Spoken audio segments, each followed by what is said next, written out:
அஸ்ஸலாம் அலைக்கும் வரஹமத்துல்லாஹி வபரகாத்துஹு. இன்னைக்கான வீடியோவில் ஒரு சூறா.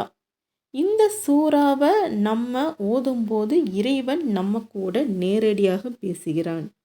அது மட்டுமல்ல, இந்த சூறாவை பொருள் உணர்ந்து ஓதணும்னா இதை ஓதி முடிப்பதற்குள் நம்ம ஹாஜத்து எல்லாமே இறைவன் நிறைவேற்றி தருவான். அந்த சூறா ஃபாத்திகா சூறா. இப்போ இந்த சூறாவை ஓதும்போது இறைவன் நம்ம கூட என்னெல்லாம் பேசுவான் என்பதை பார்ப்போம். அவுது பில்லாஹி மினஷ் ஷைத்தானிர் ரஜீம். பிஸ்மில்லாஹிர் ரஹ்மானிர் ரஹீம். அளவற்ற அருளாளன் நிகரற்ற அன்புடையோன் அல்லாஹ்வின் பெயரால் ஓதுகிறேன். அல்ஹம்துலில்லாஹி ரப்பில் ஆலமீன்.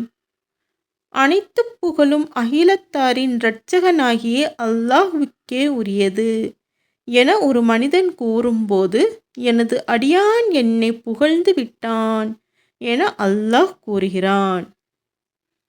அர் ரஹ்மான் நிர்ரஹீம். அவன் அளவற்ற அருளாளன், மிக கிருபையுடையவன் என ஒரு மனிதன் கூறும்போது, எனது அடியான் என்னை துதித்து விட்டான் என அல்லாஹ் கூறுகிறான்.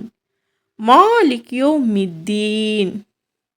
அவனே நியாய தீர்ப்பு நாளின் அதிபதி என ஒரு மனிதன் கூறும்போது, எனது அடியான் என்னை கண்ணியப்படுத்தி விட்டான் என அல்லாஹ் கூறுகிறான். இய்யாக்க நஅ்புது வ இய்யாக்க நஸ்தஈன். எங்கள் இரட்சகா, உன்னையே நாங்கள் வணங்குகிறோம், உன்னிடமே நாங்கள் உதவியும் தேடுகிறோம் என ஒரு மனிதன் கூறும்போது, இது எனக்கும் எனது அடியானுக்கும் உரியது, எனது அடியான் அவன் கேட்பதை நான் கொடுப்பேன் என அல்லாஹ் கூறுகிறான். இஹ்தின சிராத்தல் முஸ்தகீம் சிராத்தல் லதீன அன்னம்த அலைஹிம் கைரில் மஹ்லூபி அலைஹிம் வலல்லாலீன். நீ எங்களை நேரான வழியில் நடத்துவாயாக. எவர்களின் மீது நீ அருள் புரிந்தாயோ அத்தகையோரின் வழியில் நடத்துவாயாக.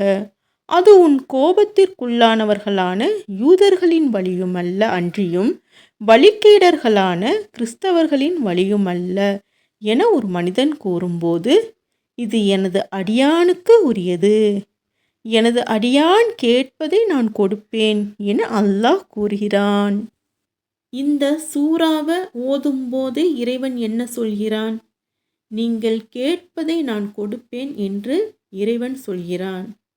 அப்போ நம்ம ஹாஜத்து எதுவாக இருந்தாலும் சரி, அதை நாம் இந்த சூறாவை ஓதி துவா கேட்கும்போது இறைவன் கண்டிப்பாக அந்த ஹாஜத்தை நிறைவேற்றி தந்தே தீருவான். இது இறைவன் சொன்ன வாக்கு. அதனால் சூரா ஃபாத்திகாவை அதிகமாக ஓதுங்கள். உங்களுடைய ஹாஜத்து எதுவாக இருந்தாலும் சரி, இந்த சூறாவை ஓதி நீங்கள் அல்லாஹ்விடம் துவா கேளுங்கள். கண்டிப்பாக அந்த அல்லாஹ் நம்மளுடைய ஹாஜத்துகள் அனைத்தையும் நிறைவேற்றி தருவான். அஸ்ஸலாமு அலைக்கும் வரஹ்மத்துல்லாஹி வபரகாத்துஹு.